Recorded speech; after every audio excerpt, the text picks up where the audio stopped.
Hola a todos, bienvenidos a este nuevo módulo. ¿Qué vamos a ver en este módulo de diseño, dosificación y diseño avanzado? Vamos a expandir sobre los temas vistos en el módulo anterior. En el módulo anterior vimos los aspectos básicos, quiere decir cómo diseñar una rutina desde cero, desde tiempos de descanso, intensidad, volumen, todo ese tipo de cosas. Lo que vamos a hacer en este módulo es expandir sobre esa temática. Y vamos a empezar directamente.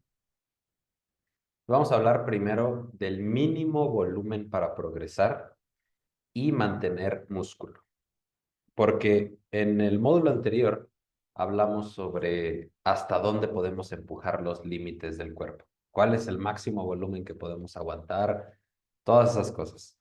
Pero el otro lado, la otra cara de la moneda es cuánto es lo mínimo que tenemos que hacer.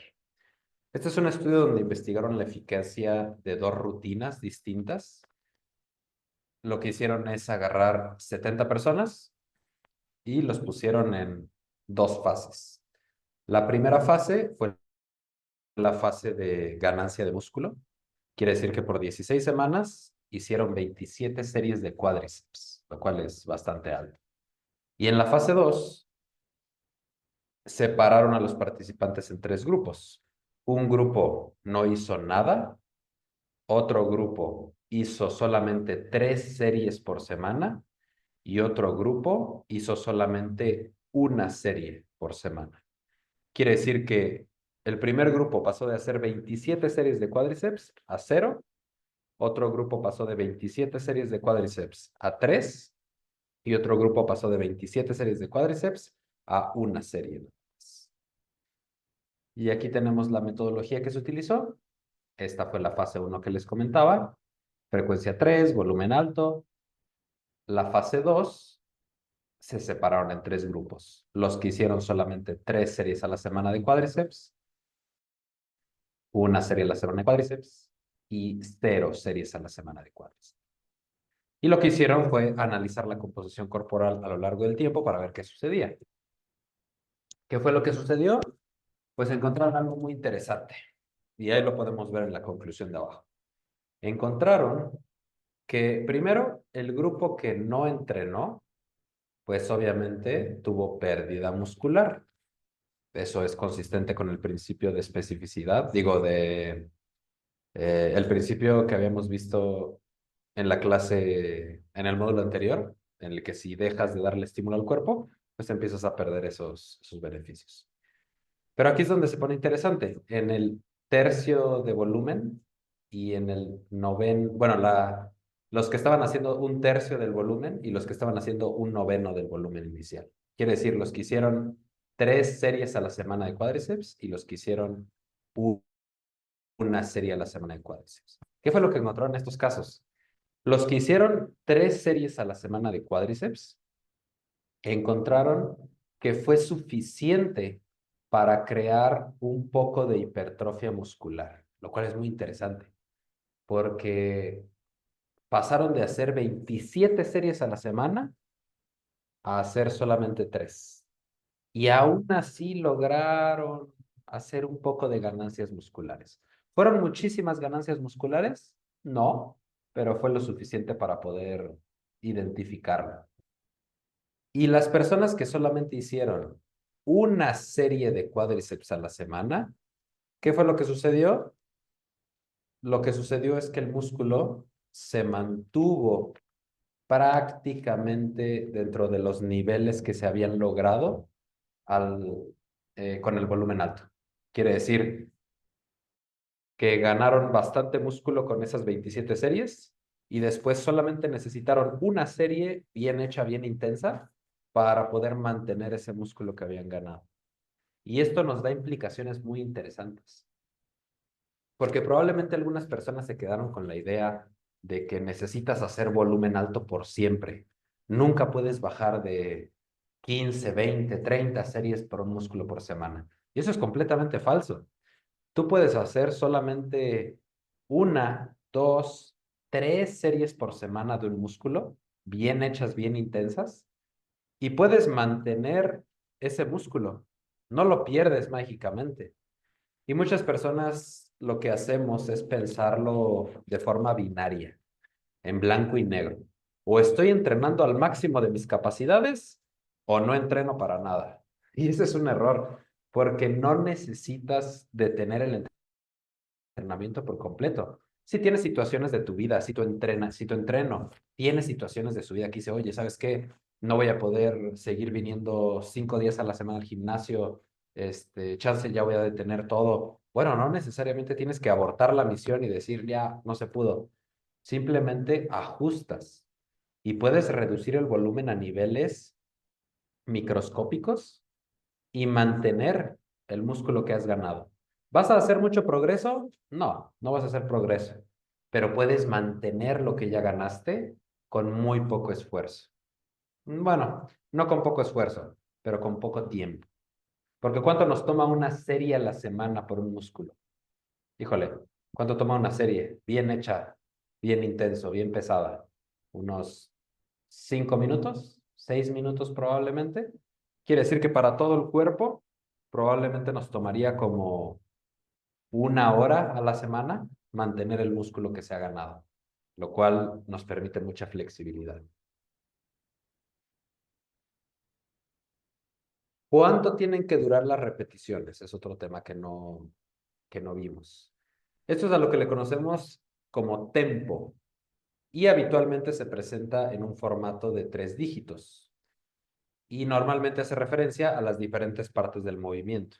La parte concéntrica, que es cuando el músculo se acorta bajo resistencia, el fin del rango y la parte excéntrica.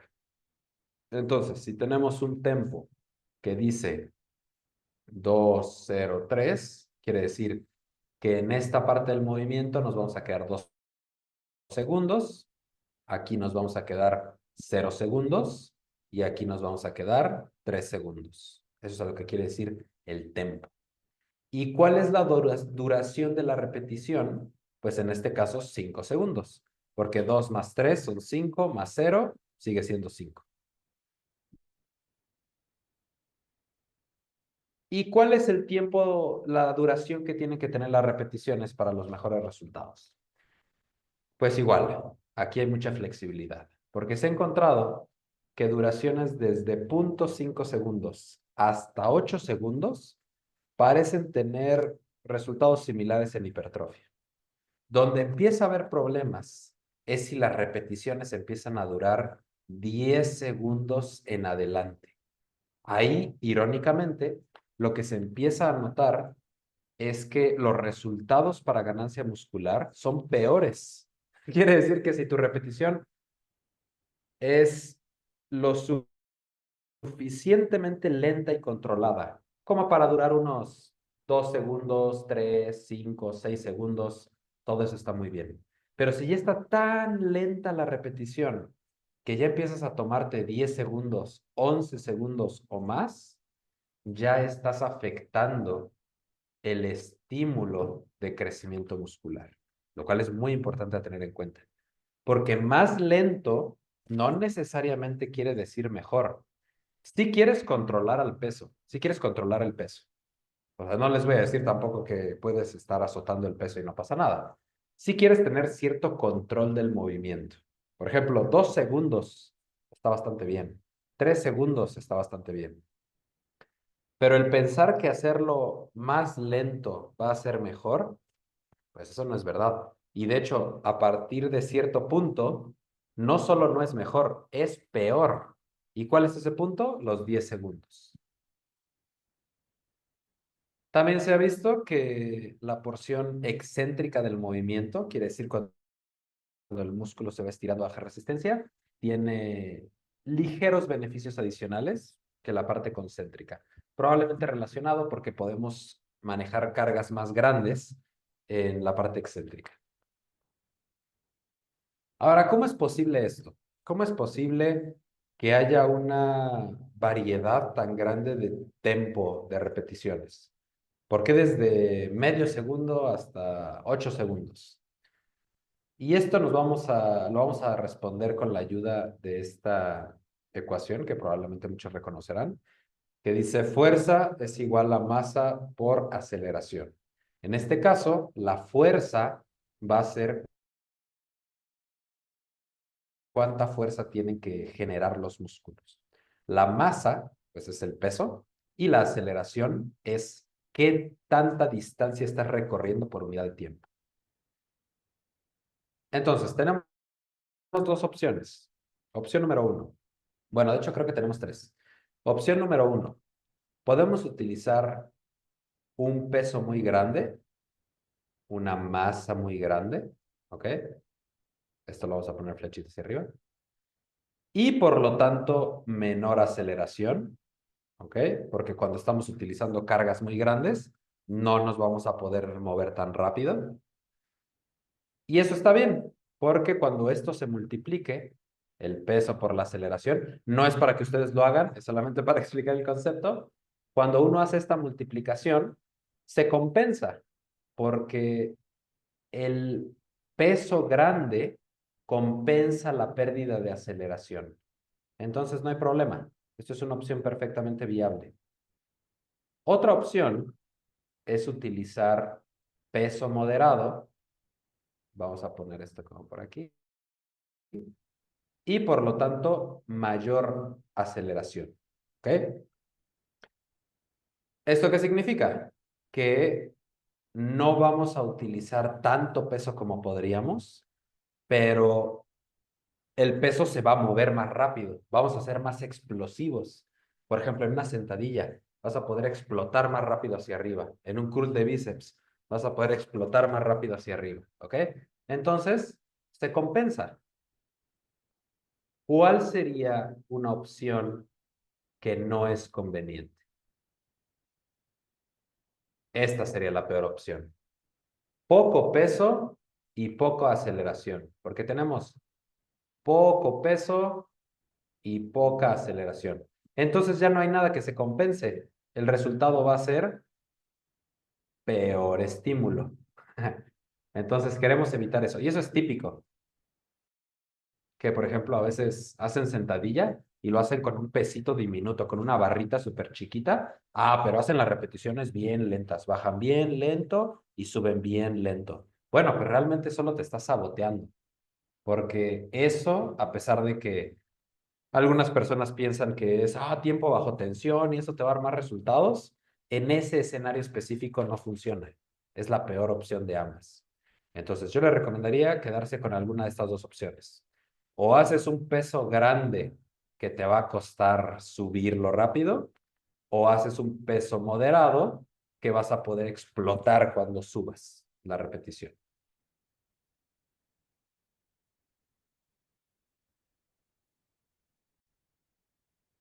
Y aquí tenemos un ejemplo práctico.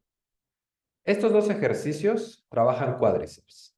Esta es una sentadilla en un banco sisi y esta es una sentadilla isométrica en una pared, un wall sit.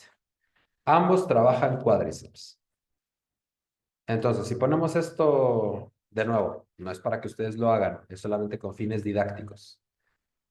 ¿Cuál sería la fuerza que tiene que generar cuádriceps por unidad de tiempo? Bueno, ya sabemos cuál es la masa, porque es un ejercicio con peso corporal.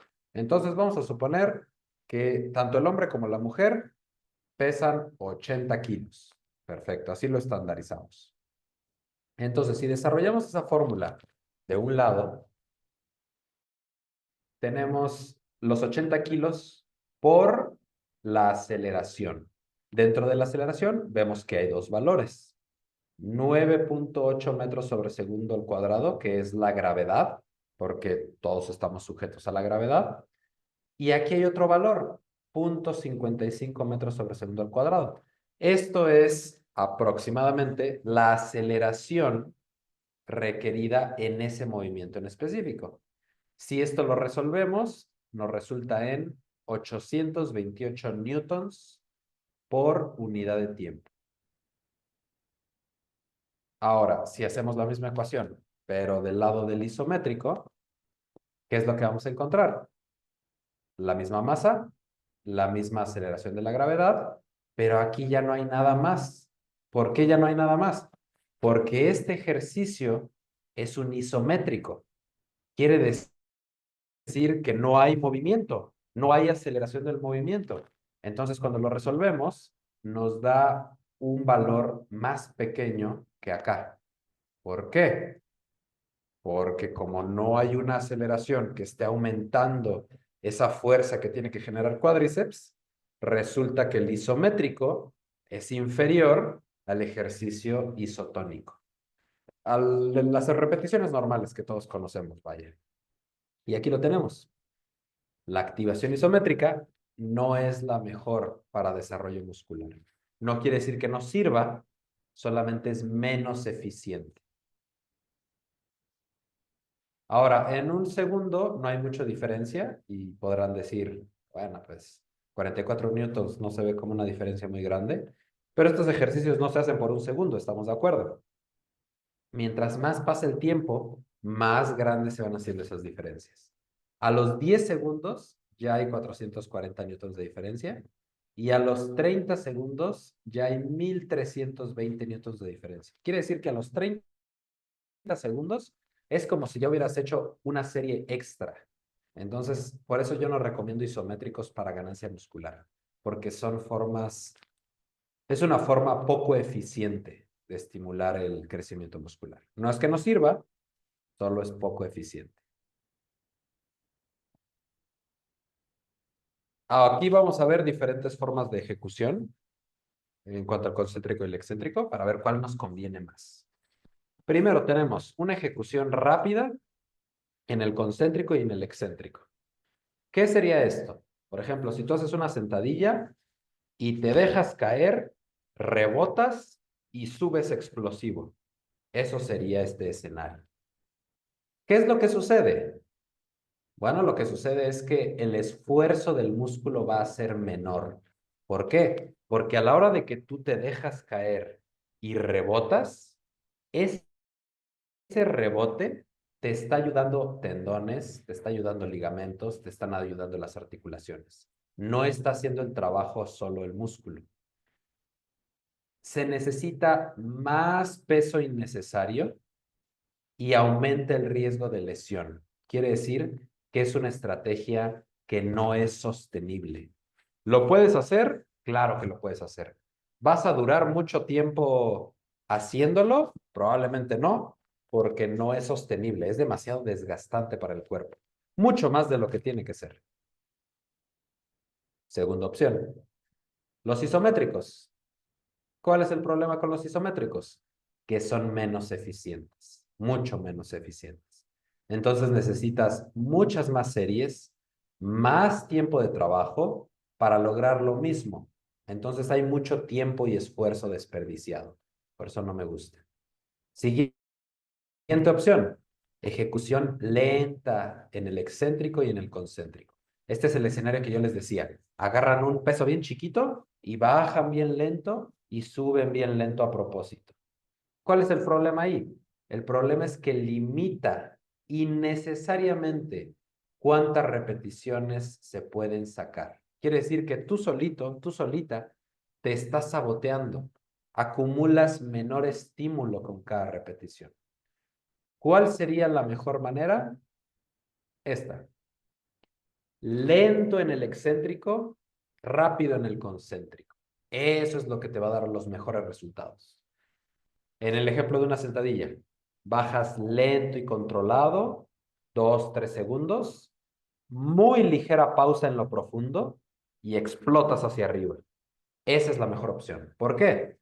Porque el esfuerzo y el estímulo que recibe el músculo es el máximo. ¿Cómo sabemos que es el máximo? Porque no hay nada que te ayude. A la hora de que tú bajas controlado y haces esa ligera pausa en lo profundo, estás provocando que tendones no te pueda ayudar, que la inercia no te pueda ayudar, que los ligamentos no te puedan ayudar, no puedes rebotar, entonces no hay nada que te ayude, es solo el músculo trabajando. Segundo beneficio, tiene el menor riesgo de lesión de todas las opciones. Quiere decir que es lo más sostenible a largo plazo. Y por último, tiene la máxima eficiencia. ¿Por qué?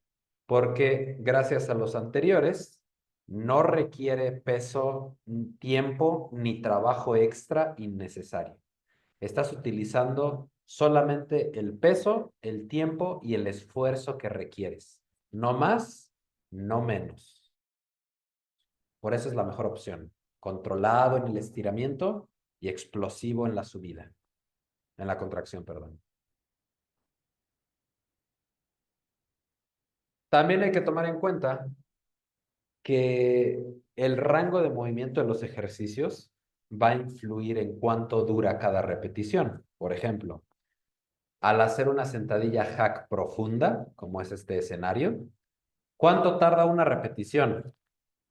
Si lo haces a un ritmo controlado, probablemente te tarde unos 2 segundos, 3 segundos, porque estás recorriendo mucha distancia.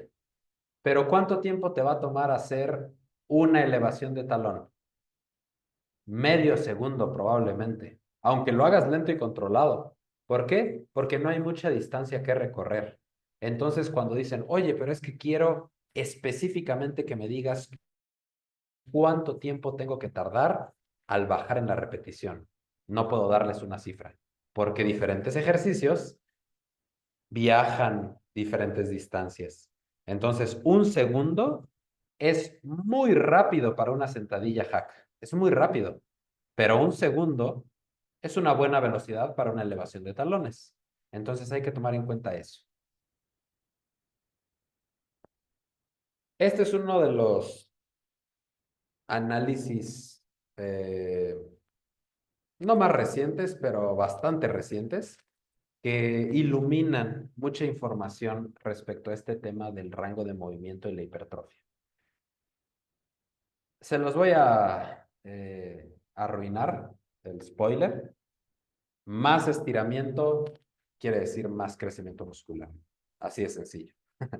Lo tenemos a este punto ya muy claro. Pero bueno, esta es una revisión sistemática con metaanálisis donde investigaron cuáles son los efectos del rango de movimiento en diferentes resultados. El que nos interesa en particular es hipertrofia, quiere decir crecimiento muscular. Estos son todos los estudios que se tomaron en cuenta, cada uno de estos circulitos, cada uno de estos renglones es un estudio que compara los efectos del rango de movimiento y su efecto en el crecimiento muscular. Entonces aquí podemos ver dos cosas. Podemos ver que este último circulito hace referencia al promedio de todos los resultados de la literatura, ¿ok? Y de este lado de la gráfica, el resultado es favorecedor para el rango de movimiento completo, y de este lado de la gráfica, el resultado no es favorecedor para crecimiento. Este lado, de donde está la raya horizontal, quiere decir rango de movimiento parcial, y del otro lado, donde está el círculo, quiere decir rango de movimiento completo. Y para donde esté cada puntito, es hacia el lado que se encuentra el beneficio. ¿Y hacia qué lado se encuentra este círculo que acabo de marcar?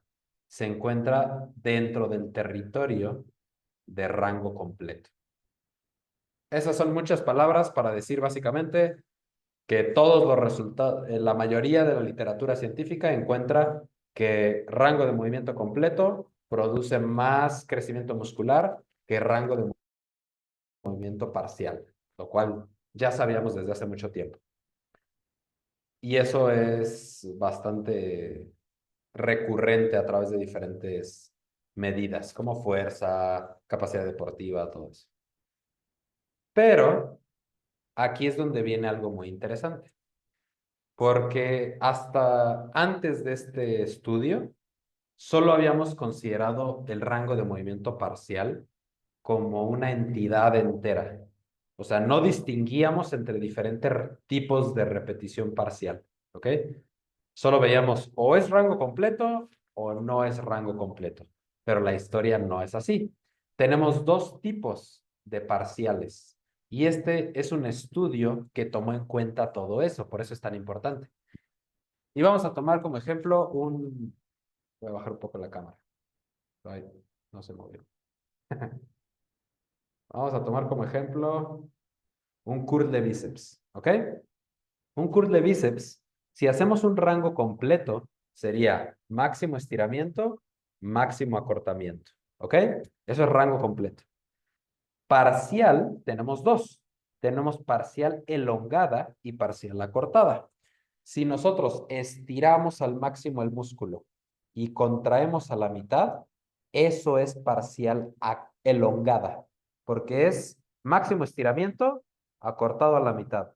Máximo estiramiento acortado a la mitad, ¿ok? Esa es una parcial elongada. Por otro lado, una parcial acortada es lo contrario. Nunca estiras el músculo al máximo. Máximo acortamiento, estiras a la mitad.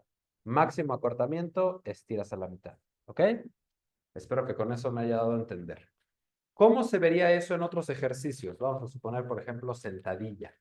En una sentadilla, una parcial acortada sería, estás aquí arriba en la posición de sentadilla, sería bajar a la mitad y subes.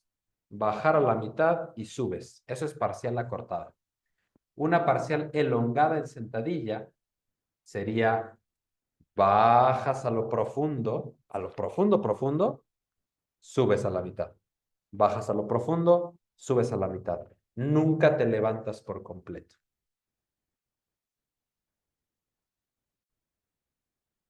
Ya que tenemos ese entendimiento, ahora sí podemos entender estos resultados. Aquí lo que hicieron es comparar qué produce más crecimiento, parcial acortada o rango de movimiento completo. Y lo que encontraron es que rango de movimiento completo produce más crecimiento que parcial acortada. Pero donde realmente fue lo extraordinario, que no muchas personas esperaban, es esta parte de aquí. ¿Qué produce más crecimiento? ¿Parcial elongada o rango de movimiento completo? Y aquí lo que se encontró es que produce más crecimiento muscular la parcial elongada que el rango de movimiento completo, lo cual cambió muchísimas recomendaciones que hacíamos. Y yo incluido, antes de estos resultados, pensaba que el rango de movimiento completo era lo mejor. Máxima contracción, máximo estiramiento. Pero, y todos hasta ese momento teníamos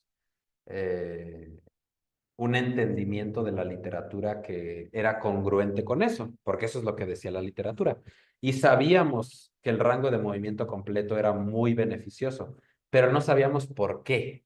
No sabíamos específicamente qué tiene ese rango de movimiento completo que lo hace tan especial. Y resulta que lo que hace especial al rango de movimiento completo es esto, es la parte de mayor estiramiento lo que es importante. Esto de acá, lo acortado, no es tan importante. Es importante, pero no lo es tanto. Lo más importante es el máximo estiramiento bajo resistencia. Muy bien. ¿Cuáles son las implicaciones para el entrenamiento? Muy bonito todo esto, todas las gráficas, pero ¿eso qué nos importa para el entrenamiento? Hay tres implicaciones muy grandes. Primero, la parte de la repetición que provoca más crecimiento es cuando el músculo está estirándose y cuando está estirado. ¿Ok? Eso ya se los había mencionado. Segundo, mientras más se estiren los músculos bajo carga, va a haber más crecimiento. Y tercero, las repeticiones parciales sí son efectivas, pero no todas las repeticiones parciales, solamente las parciales elongadas. Solamente el rango de máximo estiramiento es el que es el más eficiente. Muy bien. Ahora vamos a hablar un poco sobre la selección de ejercicios. Quiere decir, consideraciones que tenemos que tener en cuenta sobre los ejercicios que elegimos. Sobre ejercicios de pecho y deltoides anterior. Este es un estudio donde donde compararon la actividad muscular de diferentes partes del deltoides en todos estos ejercicios.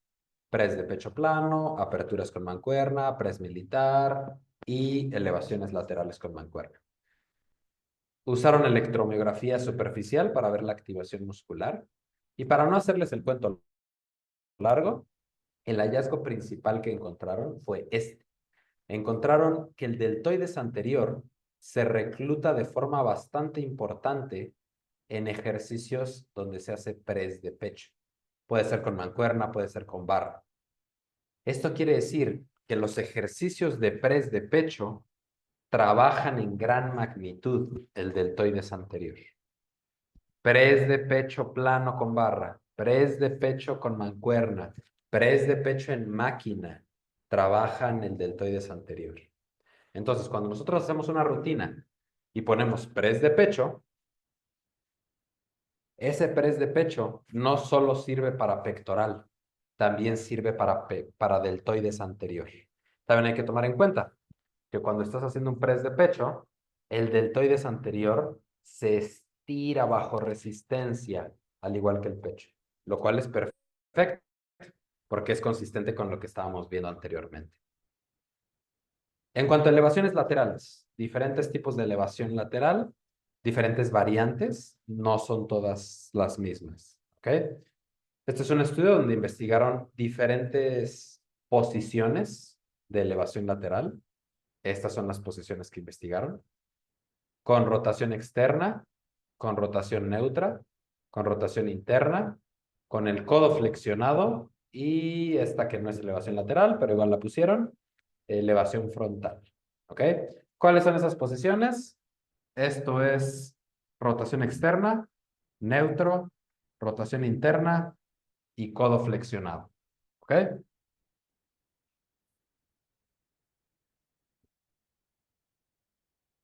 ¿Qué fue lo que encontraron? Cuando observamos deltoides anterior, porque hay que tomar en cuenta que las elevaciones laterales son para deltoides medio.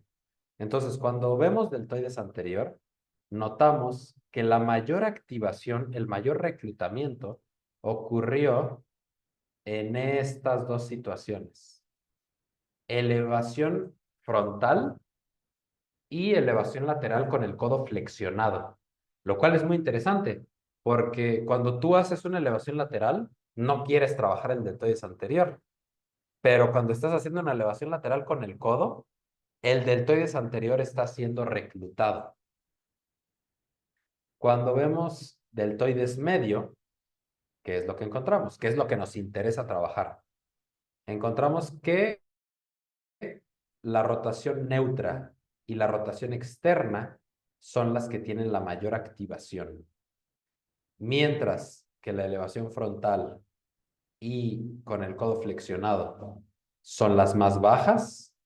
La rotación externa está entre esas dos, pero estas son las que más me interesa que me entiendan. Que cuando tú haces una elevación lateral con el codo flexionado, estás quitando estímulo de deltoides medio y estás poniéndoselo un poquito a deltoides anterior. Entonces no se trabaja bien ni uno ni otro. Ambos se trabajan a medias. Y eso no es lo que quieres. Lo que quieres es trabajar al máximo el músculo que te interesa.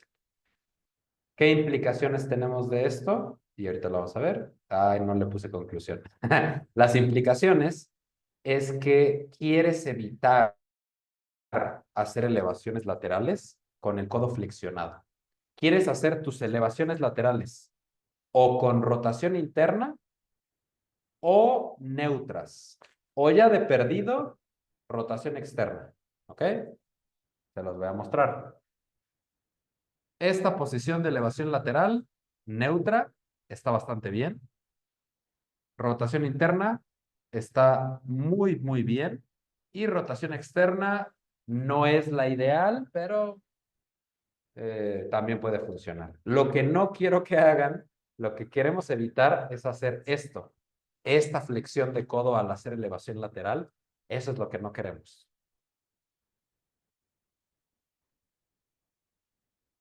Muy bien. Ahora, sobre la inclinación del banco, todos ya tenemos presentes, yo me imagino, que cuando tú haces un press de pecho inclinado, trabajas el pectoral superior. Pero la pregunta es, ¿cuál es esa inclinación que quieres? ¿Qué tan inclinado necesitas que esté el banco? Este es un estudio donde investigaron diferentes grados de inclinación. 0 grados de inclinación, que fue el banco plano, 15 grados, 30 grados, 45 y 60 grados de inclinación. Para ver cuál es la que tiene mayor reclutamiento del pectoral superior. ¿Cuál es la diferencia entre estos dos ejercicios? Uno es para deltoides anterior y otro es para press de pecho. ¿Qué es lo que cambia? La inclinación. Uno está más inclinado que otro. Entonces, podemos darnos cuenta con base en ese ejemplo que la inclinación cambia el estímulo que se recibe en un músculo o recibe otro. Aquí es donde colocaron los electrodos en los participantes. Colocaron electrodos en el deltoides anterior, en la parte superior de pectoral medio, en la parte media de pectoral, la parte inferior de pectoral y en tríceps. Ahorita les digo por qué hice entre comillas. ¿Qué fue lo que encontraron? Encontraron que a medida, bueno, primero se les voy a explicar esta gráfica. Esta línea verde de aquí quiere decir la inclinación. Mientras más grande es este número, más inclinado está el banco. Y esta línea, vamos a ponerla roja. Y esta línea de acá es qué tanto se activó esa parte del... ¿Qué tanta activación hubo? Mientras más arriba, mayor activación, quiere decir mayor reclutamiento. Entonces ya con ese entendimiento podemos ver primero deltoides. No, vamos a ver primero pectoral, parte superior, que es lo que nos interesa. ¿Qué fue lo que sucedió con pectoral, parte superior? Es el circulito en café. Bueno, pues iniciaron aquí. Este es el punto de partida para la mayoría. Cuando se inclinó el banco 15 grados, hubo mayor activación. Perfecto. 30 grados de inclinación, más inclinado, más activación. Perfecto. Pero a partir de esos 30 grados, empezó a bajar. ¿Qué pasa si inclinamos el banco todavía más? Menos activación. Lo inclinamos todavía más, menos activación todavía. ¿Ok? ¿Qué nos dice esto? Que hay un punto donde recibimos el mayor estímulo en pectoral superior y más allá de ese punto empezamos a tener peor estímulo en pectoral superior. ¿Dónde está ese punto? Ese punto está entre los 15 y 30 grados de inclinación del banco. Esa es la inclinación que queremos para un press de pecho inclinado. ¿Qué fue algo que aumentó junto con la inclinación? Deltoides anterior, aquí lo podemos ver, es el que dice AD y está representado por un triángulo morado. Entonces vamos a buscar, es lo más cercano a morado. A los 15 grados hubo mayor activación. 30 grados, mayor. 45, mayor. 60, bueno, aquí ya se normalizó, ¿no? Pero como podemos ver, fue aumentando, aumentando, aumentando y prácticamente no se detuvo. ¿Por qué? Porque conforme más te vas inclinando, el ejercicio se convierte en un press militar y eso ya no es para pectoral superior. Segundo hallazgo interesante.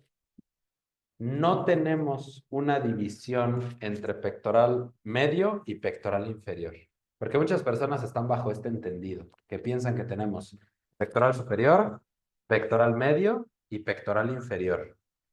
Pero realmente no es así. Solo tenemos pectoral superior y pectoral inferior. Eso es todo. ¿Cómo sabemos que no tenemos pectoral medio? Bueno, por evidencia como esta. Porque aquí en el círculo, vamos a poner esto. En el círculo amarillo tenemos pectoral, lo que se supone que sería pectoral medio. Y en el triángulo rojo tenemos pectoral inferior. Y se los va a circular en amarillo. Este fue el comportamiento de esas dos unidades de medida, de esas dos mediciones. Como pueden ver, se mueven de forma prácticamente paralela. ¿Ok? ¿Qué quiere decir que se muevan de forma paralela y que esas dos líneas no se separen? Prácticamente nada, ni se junten. Que no importa la inclinación que hagas, toda esta zona del pectoral se comporta como una sola unidad. Quiere decir que no tenemos pectoral medio, no tenemos ni anatómicamente ni funcionalmente tenemos pectoral medio. Tenemos pectoral superior, que es esta de aquí arriba, y todo esto que es pectoral inferior. ¿Ok? Entonces, espero que con esto haya quedado claro eh, ese aspecto. Sobre jalón de espalda. El jalón de espalda no solamente cuenta para dorsal ancho, también cuenta para bíceps, gracias a evidencia de este tipo. Este es un estudio donde compararon los efectos de crecimiento muscular en ejercicios compuestos y aislados. Específicamente compararon jalón de espalda polea alta con curl de bíceps. Agarraron 29 personas, los dividieron en dos grupos por 10 semanas. Y lo que hicieron es, un grupo va a hacer por 10 semanas solamente jalón de espalda y otro grupo va a hacer por 10 semanas solamente curl de bíceps. Y vamos a ver, después de esas 10 semanas, quién crece más bíceps. ¿Qué fue lo que encontraron? Encontraron que en promedio hubo el mismo crecimiento, lo cual es muy interesante. Porque eso que nos dice que el jalón de espalda no es un ejercicio solamente para dorsal ancho, también es un ejercicio para bíceps.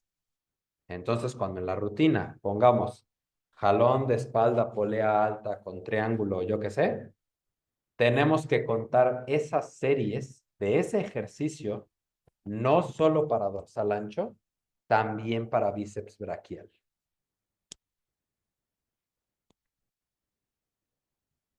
¿Qué es lo que sucede con otros ejercicios de espalda? Por ejemplo, con remo.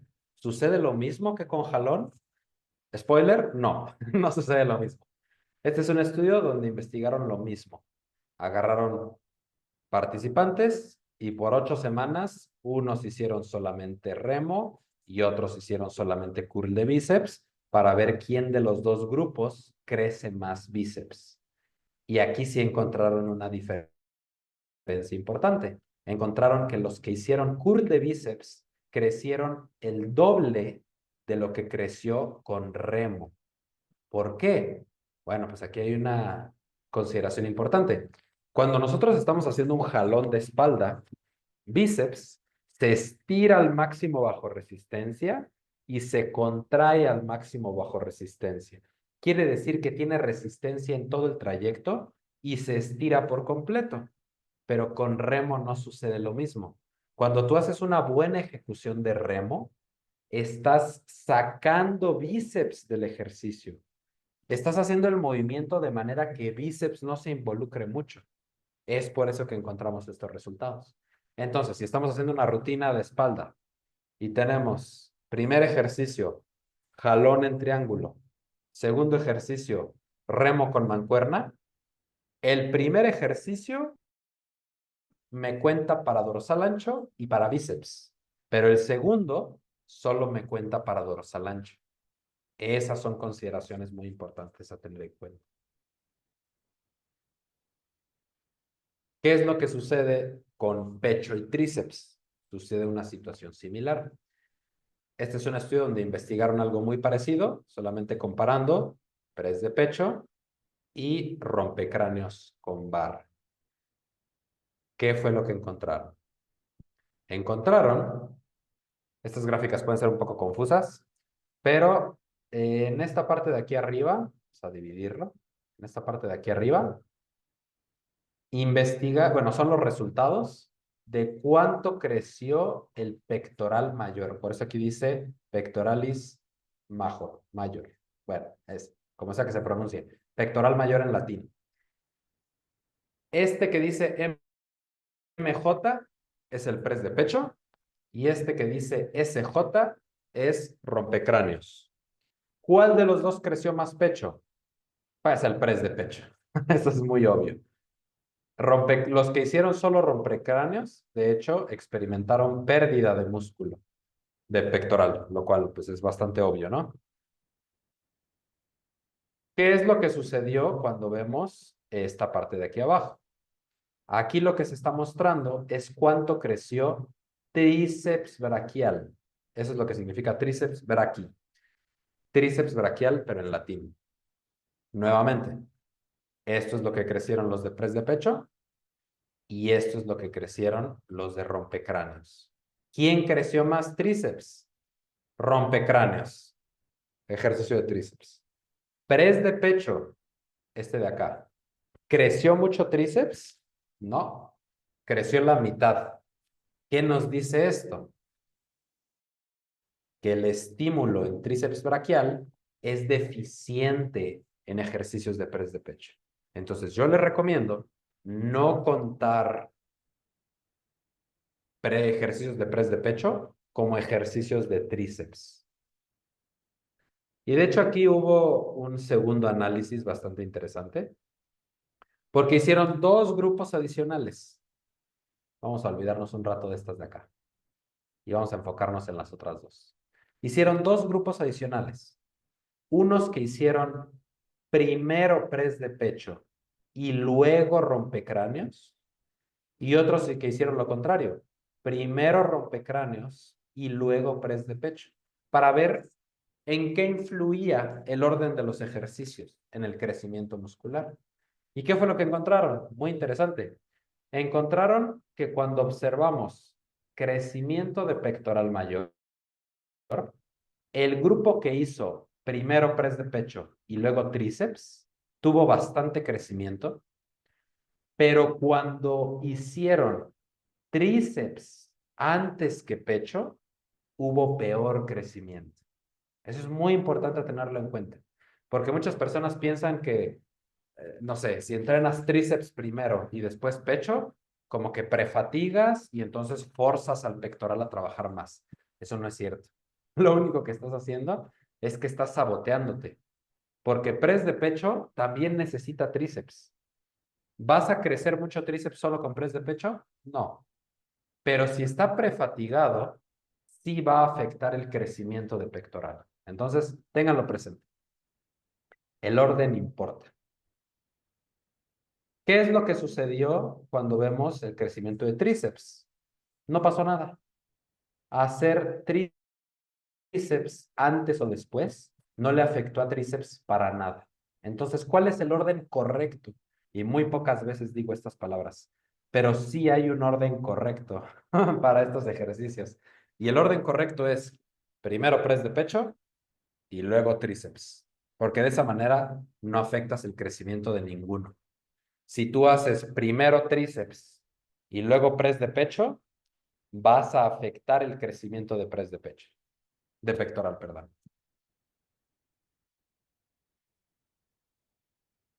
Aquí tenemos las conclusiones.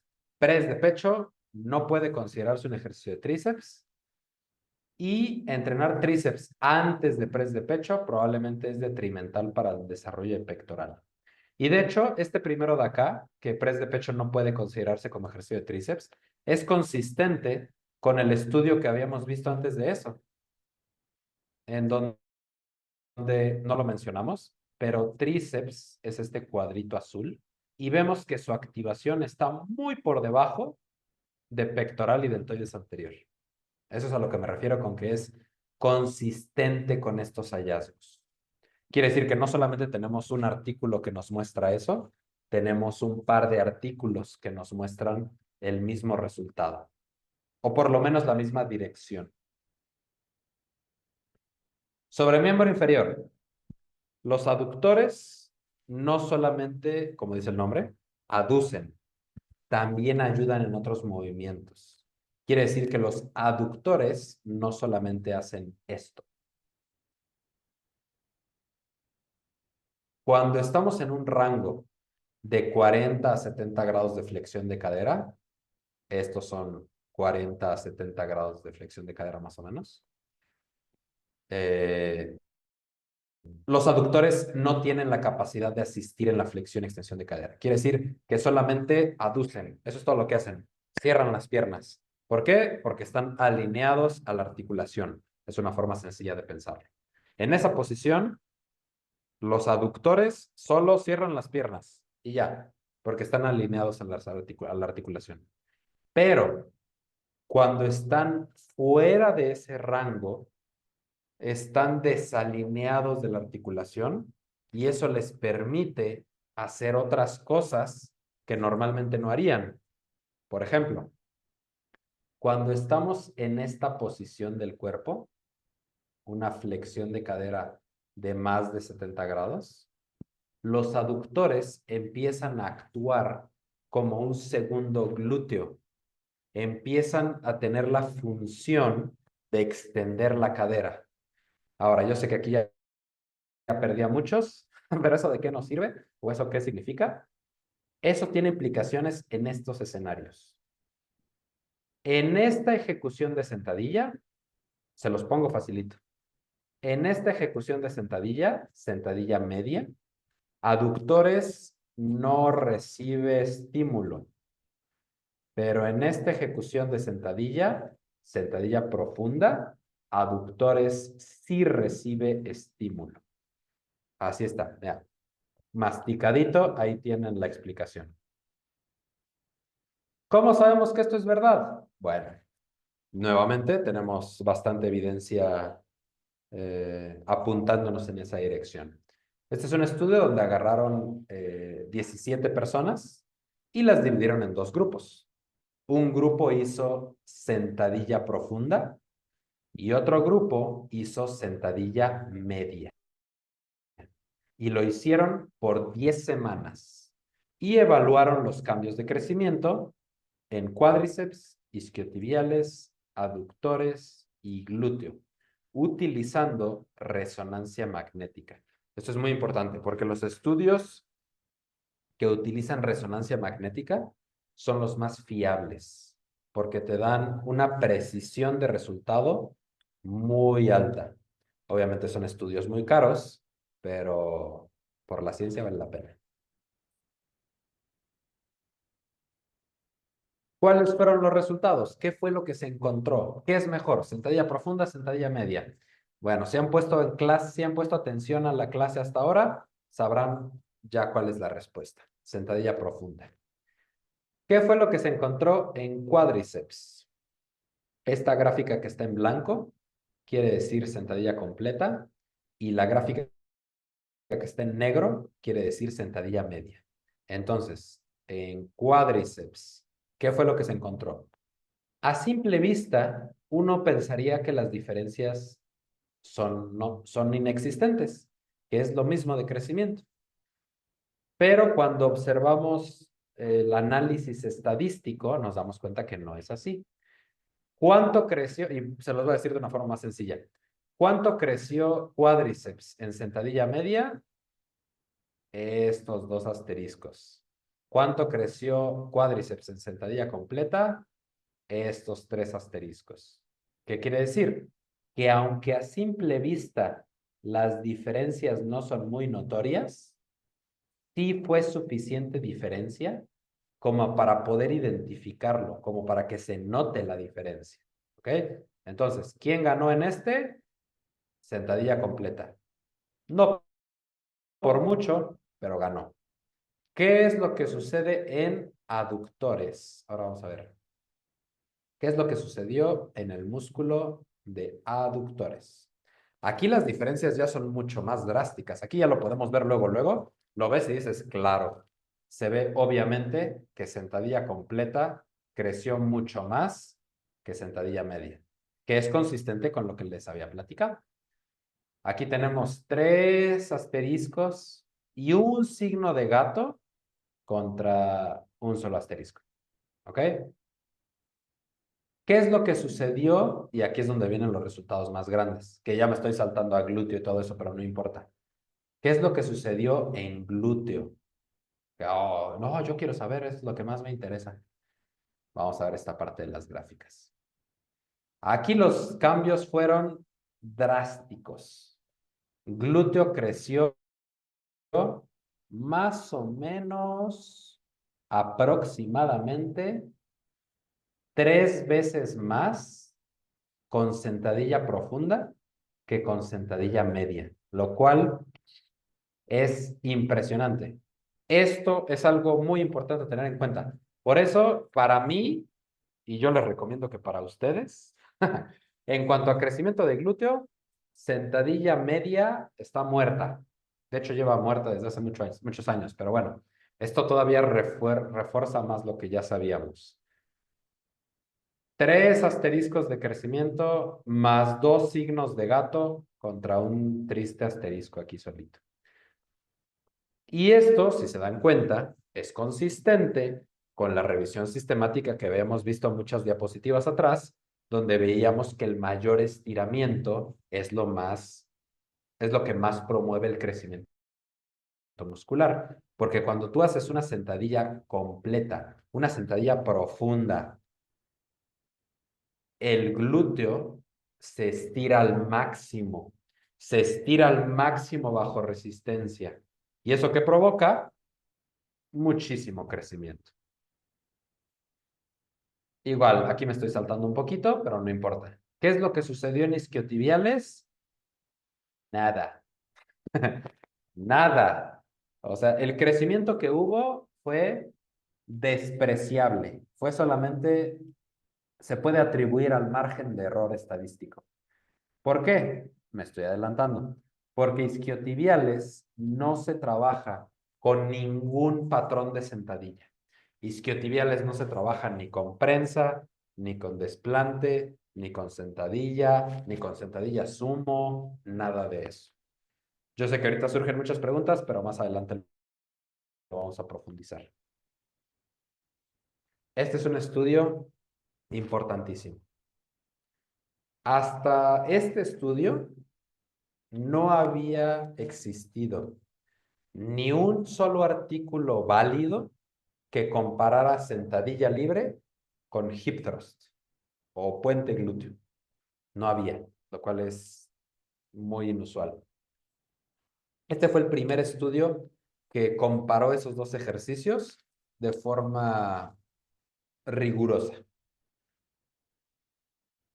¿Qué ocurrió en este estudio?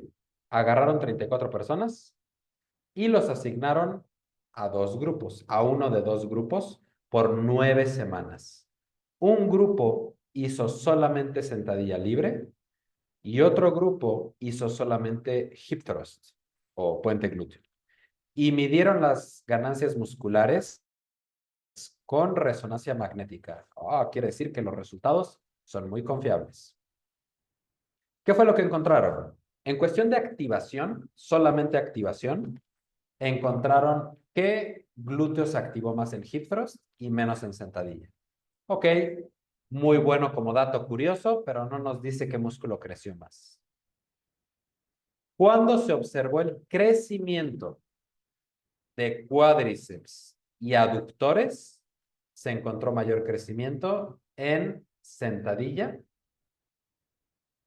que en hip thrust. Lo cual, pues ya tenemos, yo creo que es bastante obvio. Todo mundo sabe que hip thrust no es para cuádriceps ni aductores. O bueno, yo espero que sepan. Es solamente para glúteo.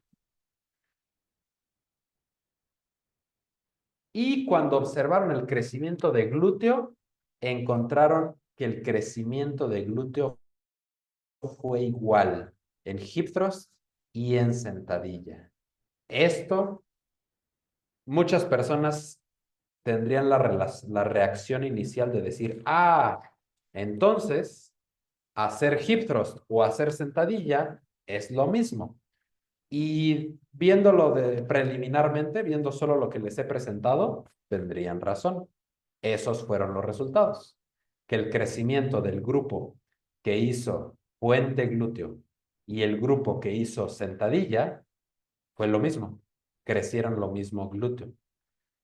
Pero, y este es un pero muy grande, acabamos de ver la importancia de la profundidad de sentadilla. Acabamos de platicarlo. Entonces, una pregunta que surge naturalmente al ver esto es, bueno, ¿qué profundidad estaban realizando el grupo que hizo sentadilla? ¿Eran sentadillas medias o sentadillas profundas? Porque ya vimos que hay una diferencia drástica entre sentadilla media y sentadilla profunda. Entonces, estaban comparando hip thrust con qué sentadilla. ¿Hip thrust contra sentadilla media o hip thrust contra sentadilla profunda? Pues aquí tenemos imágenes del estudio. Estas son imágenes que se anexaron al estudio. Lo que hizo el investigador principal es que fue cuando se estaba elaborando el estudio, cuando se estaba haciendo el entrenamiento, pues cayó así de sorpresa, tomó video de cada uno de los participantes realizando sentadilla y después sacó capturas de pantalla en la parte más profunda de la sentadilla de cada uno de los participantes. Hizo un contorno negro para que no se viera quién es y subió esas imágenes anexas al estudio para que justamente pudiéramos tener el contexto completo del estudio y resolver la duda de ¿eran sentadillas profundas o eran sentadillas medias? Y aquí tenemos las imágenes. Yo les voy a mostrar las imágenes y ustedes luego se van a dar cuenta si es sentadilla profunda o si es sentadilla media. Aquí lo tenemos. Cada una de estas imágenes es un participante. La sentadilla más profunda de cada participante. Esto es una sentadilla media. Esto es una sentadilla media. Esto es una sentadilla media. Siguiente secuencia de imágenes. Menos que sentadilla media. Sentadilla media. Un poquito mejor que sentadilla media, pero falta para ser profunda. Siguiente secuencia de imágenes. Sentadilla media. Sentadilla media. Sentadilla media. Y me parece que hay una imagen más. No, hay otra secuencia. Sentadilla media. Un poquito mejor que sentadilla media. Un poquito mejor que sentadilla media. Pero si se dan cuenta, ninguna es sentadilla profunda. Wow, hay muchas imágenes, ya ni me acordaba. Sentadilla media. Un poquito mejor que sentadilla media. Sentadilla media. Ahora sí, debería haber solo una imagen más. Ahí está, sentadilla media. Entonces, ¿qué nos dice esto? ¿Cuál es la respuesta a la pregunta ¿qué sentadilla se utilizó? Sentadilla media. Entonces, este estudio no comparó puente glúteo contra sentadilla completa. Comparó puente glúteo contra sentadilla media. Y ya vimos lo poco eficiente que es la sentadilla media. ¿Qué nos dice esto? Que el máximo beneficio de puente glúteo parece ser el mínimo beneficio de sentadilla. Quiere decir que lo mejor que te puede dar hip thrust es lo peor que te puede dar sentadilla, lo cual es muy gracioso, honestamente. Porque muchas personas, yo incluido, pensábamos que hip thrust era lo mejor del mundo. Pensábamos que, wow, este ejercicio de puente glúteo es la octava maravilla del mundo. Pues resulta que no, resulta que es un ejercicio aceptable, es un buen ejercicio, pero no es tan eficiente como pensábamos. Es más eficiente hacer sentadilla profunda. Y eso se encapsula en la siguiente diapositiva. ¿Qué implicaciones tiene esto para el entrenamiento de glúteo? para desarrollo óptimo de glúteo, es mejor enfocarse en patrones de sentadilla profundos en vez de hip thrust. ¿Cuáles son patrones de sentadilla profundos? Sentadilla libre, sentadilla Smith, sentadilla péndulo, prensa, hack squat, V-squat, todos los patrones de sentadilla profundos, profundos. Esto es profundo. Si estás bajando menos, no es profundo. Todos esos, vale la pena enfocarte en eso. ¿Quiere decir que hip thrust ya no sirve y lo vamos a tirar? No.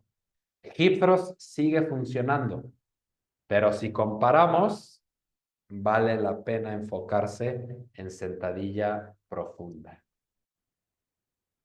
Isquiotibiales. Los isquiotibiales son músculos biarticulares, quiere decir que son músculos que cruzan dos articulaciones. Cruzan la cadera y cruzan la rodilla. Y esto les da propiedades interesantes. Este es un ejercicio típico de isquiotibiales. Buenos días. ¿Cómo sabemos que es un ejercicio que estimula los isquiotibiales? Tenemos varias pistas. La más importante, estos círculos verdes que ven, es el origen y la inserción. Todas estas imágenes son a escala y en secuencia.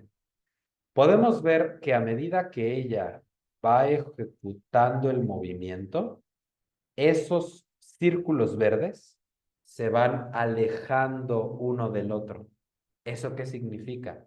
Que el músculo se está estirando bajo resistencia. Perfecto. Eso es lo que necesitamos para crecimiento muscular. Estiramiento bajo resistencia. Entonces, ¿esto es un ejercicio válido para isquiotibiales? Sí. Siguiente opción, peso muerto rumano. Tenemos la misma situación, zona a escala y en secuencia. Punto de origen, punto de inserción. ¿Qué podemos ver a medida que ella realiza el ejercicio? Esos puntos de origen e inserción se alejan. El músculo se estira bajo resistencia. Excelente. Quiere decir que es un ejercicio válido y útil para isquiotibiales. Pero, ¿qué sucede con ejercicios como sentadilla? El origen y la inserción en ningún momento de la secuencia del movimiento se aleja. Se quedan a la misma distancia. Solamente va cambiando de posición, pero no se alejan ni se acercan en ningún momento. ¿Eso qué quiere decir?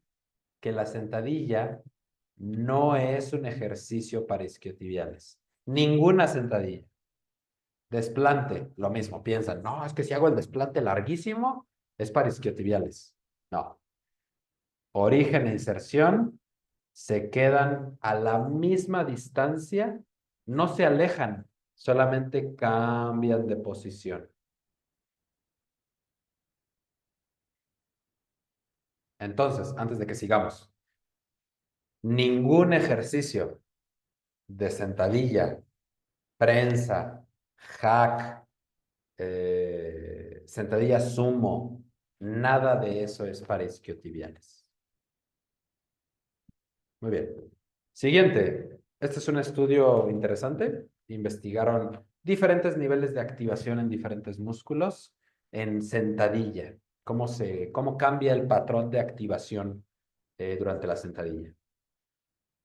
Para que entiendan las gráficas que van a ver a continuación, dividieron la activación en las distintas fases del movimiento. De 1 a 5, esto es cuando se está haciendo el excéntrico de la sentadilla. Quiere decir, cuando van bajando, cuando están aquí y empiezan a bajar y llegan a lo casi profundo. De 6 hacia 10 es cuando empiezan a subir, ¿ok? De 1 para 5 bajan, de 6 para 10 suben. ¿Qué fue lo que encontraron? En cuádriceps, específicamente vasto lateral y vasto medial, encontraron que ahí hubo una gran cantidad de activación. Y eso no es ninguna sorpresa. Cuádriceps se activa muchísimo con ejercicios de sentadillas. Se recluta muchísimo. Casi al 100% en lo más profundo de la sentadilla. Perfecto. Pero no todas las partes de cuádriceps reaccionaron igual. Hay una parte de cuádriceps que se llama recto femoral, este de aquí. Ese tuvo menos activación que las otras partes del cuádriceps. ¿Eso qué quiere decir? Quiere decir que no se comporta de la misma manera. Lo vamos a ver más adelante. Entonces ahorita solamente quédense con esa pieza de información. Pero vamos a continuar. Ya vimos que vasto lateral, vasto medial de cuádriceps, gran activación, gran reclutamiento. ¿Qué pasó con isquiotibiales? Isquiotibiales no tiene casi nada de activación durante el movimiento. Aquí lo podemos ver. Y solamente al final del movimiento es cuando se activa. ¿Por qué se activa? Porque los isquiotibiales, cuando te estás parando, son los que se tienen que tensar para que no te vayas hacia el frente. ¿Ok? No quiere decir que isquiotibiales crezca con sentadilla. Quiere decir que se están tensando para que no te caigas. ¿Ok? Pero en el resto del movimiento, ¿qué sucede? Nada. Y aquí es donde va algo muy confuso. Ay, lo quité. Bueno, es que eso lo vemos en biomecánica, pero básicamente se los platico. Resulta que glúteo se comporta igual que esta gráfica. Quiere decir que casi no hay activación de glúteo a lo largo de la sentadilla, lo cual es un poco paradójico porque acabamos de ver que la sentadilla profunda promueve muchísimo crecimiento de glúteo. Entonces, ¿cómo es posible que no haya activación? Ah, pues aquí es una cosa importante. Y esto es algo muy relevante a tener en cuenta. El hecho de que sientas un músculo no quiere decir que se esté trabajando, lo cual es algo muy confuso. Porque, por ejemplo, cuando tú haces una sentadilla, casi nadie lo siente en el glúteo. Casi todo el mundo lo siente en cuádriceps, lo sientes en la espalda, pero glúteo, casi nadie lo siente en glúteo. A pesar de eso, a pesar de que no se siente, a pesar de que no tiene mucha activación, glúteo es el que más crece con sentadilla profunda. Entonces es un poco curioso. Entonces no se dejen llevar solo por las sensaciones. Que si no lo siento, no sirve. No, porque el glúteo no se siente casi en sentadilla, pero crece muchísimo. Entonces ya no se preocupen, eso es lo que no puse, pero ya se los acabo de explicar. Ok. Recto femoral. ¿Recuerdan que les había dicho que recuerdan que recordaron esta parte de aquí, que esta parte del cuádriceps se comporta un poco distinto? Pues vamos a ver. Ah, pues se los puse ahí, ¿verdad? El recto femoral es el músculo menos trabajado del cuádriceps, porque también es biarticular. Cruza la cadera y cruza la rodilla. Eso quiere decir que la posición de máximo estiramiento es esta de aquí. Necesitas que se doble la rodilla, pero que se extienda la cadera. Y la mayoría de los ejercicios del gimnasio se ven como esto. Se dobla la rodilla y se dobla la cadera.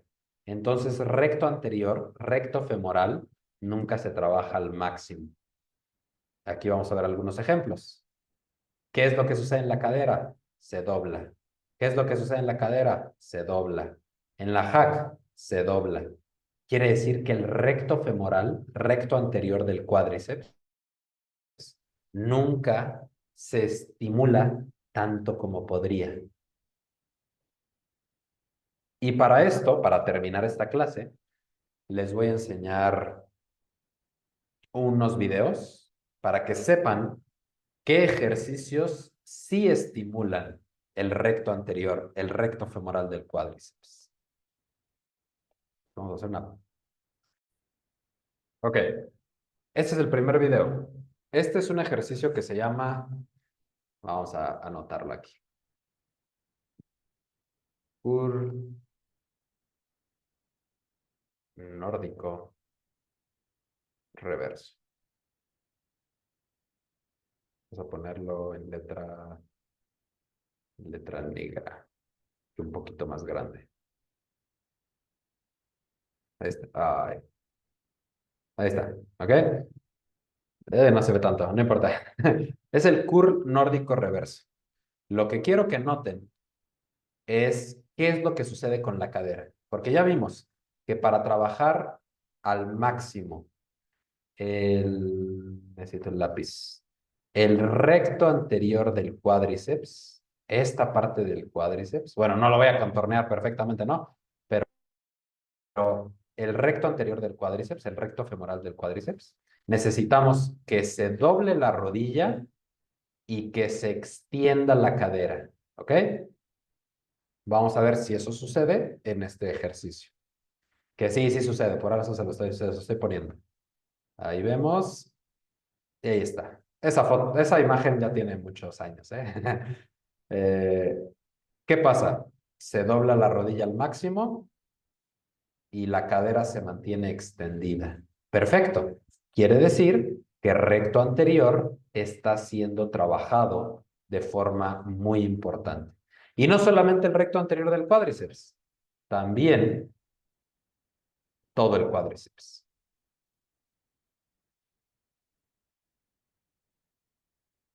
Ahora vamos a ver el siguiente video. Bueno, unas repeticiones más para que... Pero pues es la misma ejecución, ¿no? Vamos a ver el siguiente video. Este es el siguiente video. Esta es la progresión del ejercicio anterior. Quiere decir que si nunca has hecho ejercicios como estos, empiezas con el primero que vimos. Ese es el más facilito, te va a permitir que tus articulaciones se adapten, que tus músculos se adapten, todo va a salir muy bien. Entonces, si nunca lo has hecho, no vayas a empezar con este, porque te va a ir muy mal. Pero esta es la progresión. Una vez que ya puedas hacer el anterior de forma sencilla, que digas, no, hombre, saco unas 20 repeticiones sin problema, perfecto. Ya te graduaste, ahora puedes pasar a hacerlo parado. ¿Ok? Y una vez que parado te sale bien, puedes hacerlo con un poquito de resistencia, como en este caso, que es en la Smith. Entonces, vamos a ver la ejecución. Y ahí lo tenemos. ¿Ok? Ahí, bueno, no importa. Lo pausa en la siguiente. Ahí. Ok. ¿Qué es lo que podemos ver en esa posición? La rodilla se está doblando al máximo. Perfecto. Eso es lo que queremos para cuádriceps. Y adicionalmente, la cadera se está manteniendo derecha. Excelente. Quiere decir que tenemos ambos componentes. Recto anterior o recto femoral va a ser estimulado al máximo. Y ya depende de qué tan fuerte o no seas, puedes ponerle más o menos peso. ¿Ok? Preguntas comunes, ¿esto me va a chingar las rodillas? No, no te vas a lastimar, no te van a explotar las rodillas, nada de eso, mientras lo hagas dentro de tus capacidades. Vamos a ver el último video. Ok. Este sí es un video actual. Este soy yo, su servidor.